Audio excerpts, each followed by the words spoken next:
Hi everyone, and welcome to our parent training for October of 2021. My name is Valerie Forte and I am the principal over at Puzzle Box Academy. Tonight we're going to be talking about reinforcement. So what is reinforcement? Reinforcement describes the association between a behavior and the consequence that follows the behavior. Reinforcement increases the likelihood of the behavior to occur. This association is only considered reinforcement if the consequence increases the likelihood that the behavior will occur in the future. This is something that is very important to remember.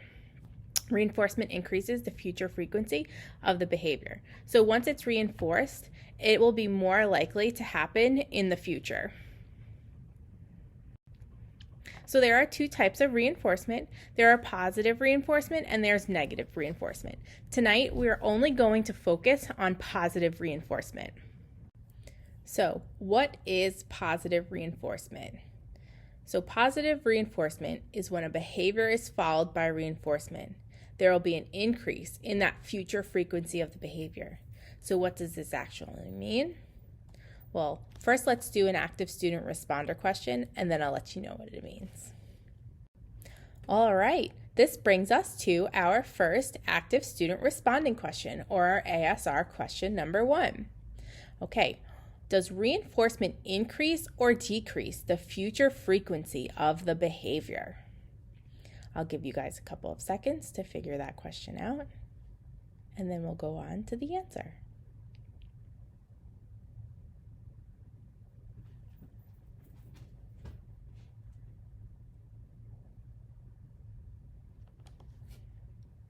All right.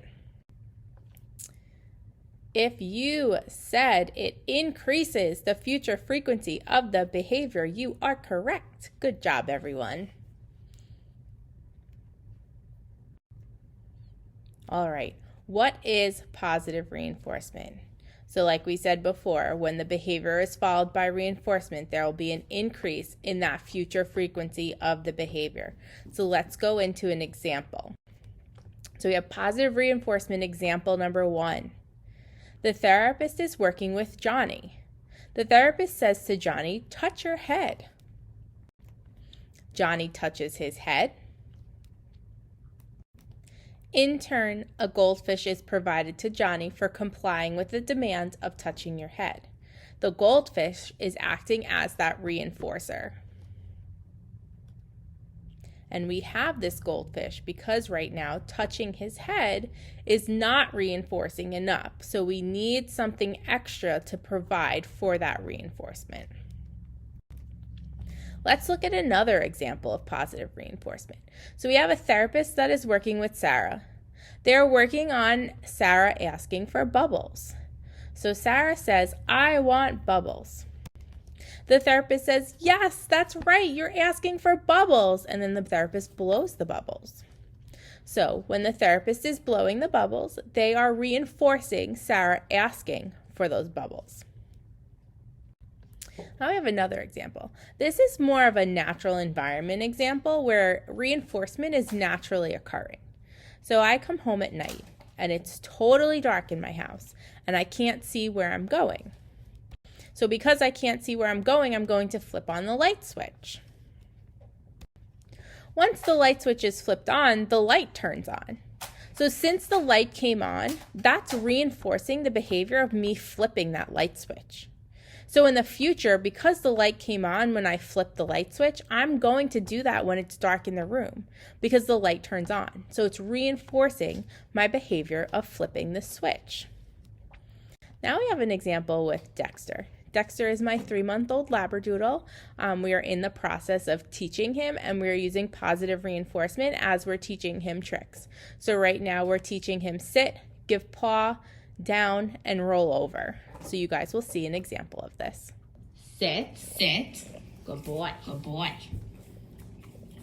Good boy, good boy. Sit, sit.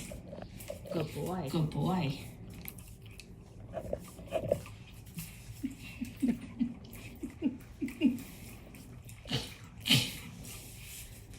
Sit, sit. Good boy, good boy. Give paw, give paw. Good boy. Good boy.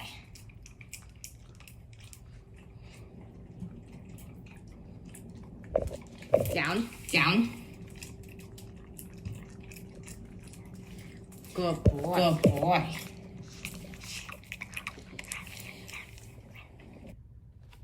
So we are placing the demand of sit, give paw, and down.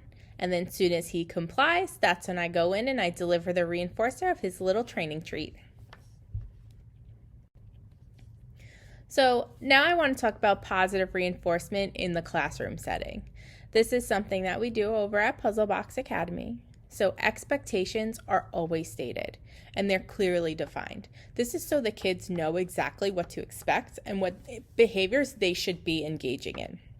We make sure all expectations are stated positively because, like I said, we want to tell the kids what they should be engaging in instead of not what they should be engaging in. So an example of an expectation stated would be sit in your seat, eyes on instruction, and we're going to respond on signal. A non-example or something that we wouldn't state would be no talking or no standing up. These are behaviors that we're telling the kids not to engage in, and then they don't know the behaviors that they should be engaging in.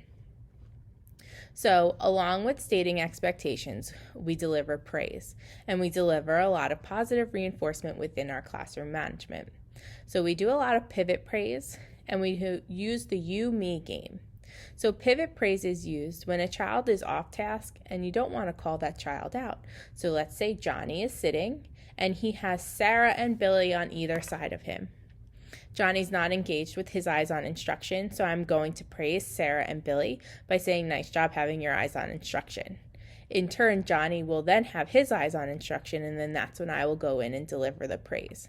So praise is being used as the reinforcer for the child's behavior within stating those expectations.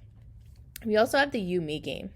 So the you-me game is used to also provide positive reinforcement to our kids in the classroom. The teacher has a you and a me up on the board. You would be the class, and me would be the teacher.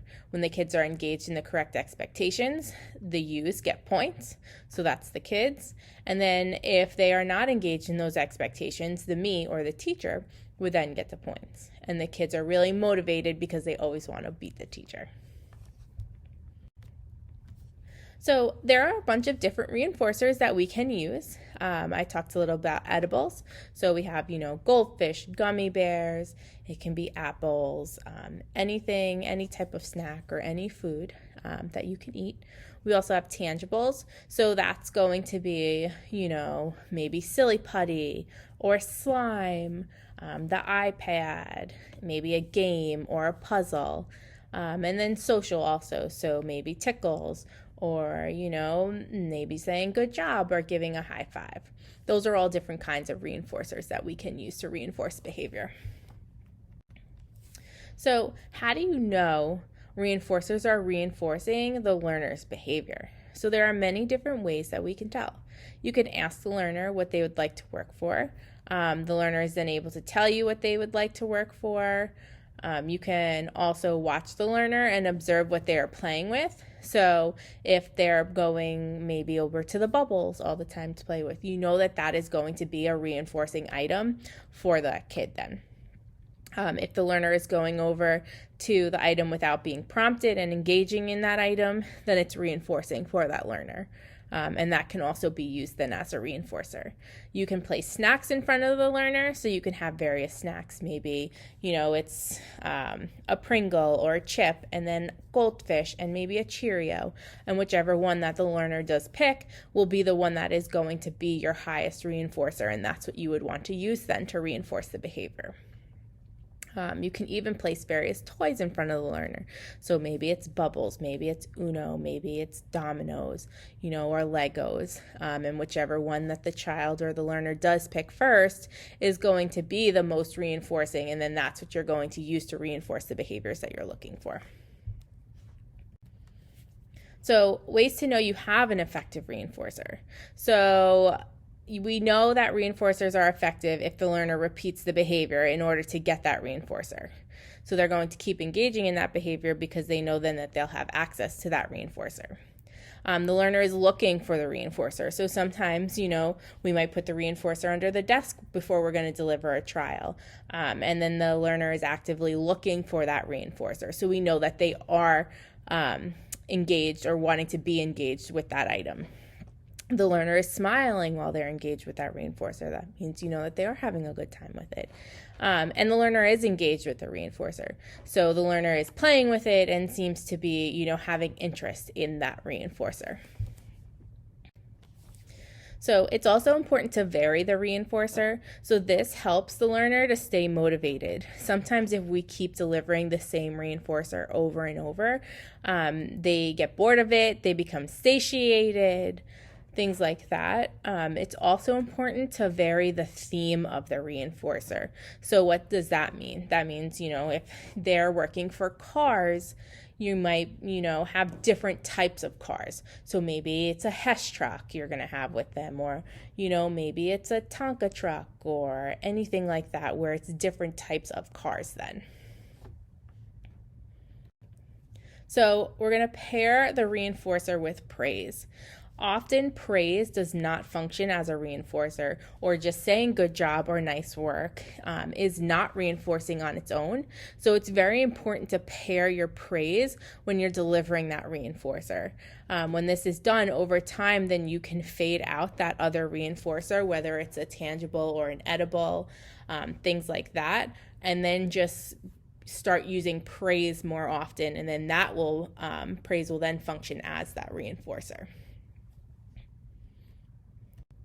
All right, so when do we reinforce a behavior? It is very important to deliver the reinforcer right after the targeted behavior is emitted. If the reinforcer is delayed, it loses its value and might not be reinforcing. So let's go back to that Johnny example. If I tell Johnny to touch his head, and then I wait, let's say, about 5 minutes after he touches his head to deliver that reinforcer, Johnny might not know what is being reinforced because there can't be multiple things happening between the time that he touches his head and when the reinforcer is delivered. So let's look at active student responder, or ASR, question number 2. When should the reinforcer be delivered? And I'll give you some time to answer this question.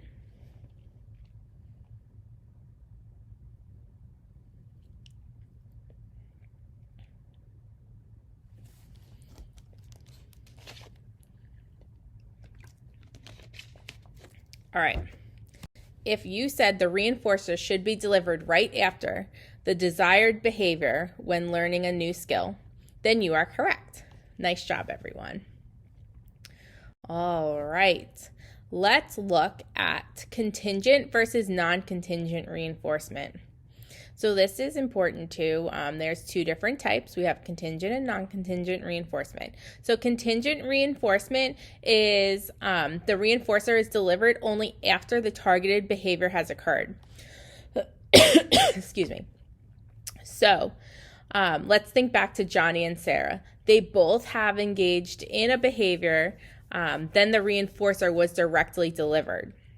This reinforcer is delivered based on how Johnny and Sarah responded. If Johnny didn't touch his head, then the reinforcer would not have been delivered. So let's look at another example. So if I told myself that after I finish my parent training PowerPoint, I will play with Dexter. Once the PowerPoint was completed, I was able to earn playing with Dexter. So that is also another example of contingent behavior or contingent reinforcement. So I engaged in a behavior, so I finished my PowerPoint, and then I was able to go play with Dexter as the reinforcer. So now let's look at non-contingent reinforcement. And non-contingent reinforcement is based on the time and not on a specific behavior being emitted. So we might say after every 3 minutes, I'm going to deliver an edible to Billy. And it's not based on any behavior that he is engaged in. It's every 3 minutes. He can be engaged in screaming. He can be engaged in compliance. he would get that reinforcer no matter what. So another example that we have of this would be the learner is sitting in front of the classroom next to the teacher. The student is receiving consistent reinforcement in the form of attention without actually earning it. And this is with him being in such approximation or proximity to the teacher. So this would reduce the instances of challenging behavior that are normally exhibited to earn the attention. So another example would be, I decided to go to Starbucks to get a shake and espresso because I just wanted to treat myself. And so I independently did so without having done anything to earn it. All right, that gives us active student response number 3. True or false? Contingent reinforcement is delivered on a time-based schedule and is not delivered after a specific behavior is omitted. I'll give you some time to answer this question.